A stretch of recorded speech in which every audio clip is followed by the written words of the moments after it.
جو صورتحال پیدا ہو گئی جس کا میں نے بھی آپ سے تفصیل سے ذکر کیا پہلے 9 مئی کے بعد خاص طور پر اس وقت میرے لیے یہ ذاتی طور پر ممکن نہیں ہے کہ ان حالات کے اندر قیادت کی جو ذمہ داریاں ہوتی ہیں وہ میں نبھا سکوں، وہ میرے لیے ممکن نہیں ہے۔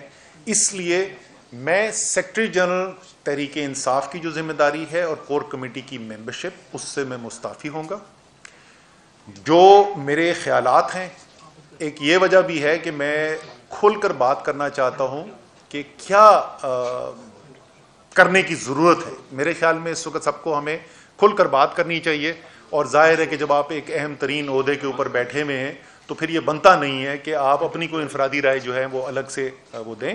تو اس لیے ان عہدوں سے میں مستعفی ہو رہا ہوں۔ سب سے پہلی بات تو میں بتا دوں کہ میرے اوپر کوئی دباؤ نہیں، میرے اوپر کوئی دباؤ نہیں تھا۔ جو میں نے آپ کو فیصلہ کیا ہے یہ میرا اپنا فیصلہ ہے۔ پارٹی میں نے آپ کو بتا دیا، عہدے سے اگر میں نے پارٹی چھوڑی ہوتی تو میں پارٹی چھوڑنے کا بولتا، میں نے عہدے سے استعفیٰ دیا ہے۔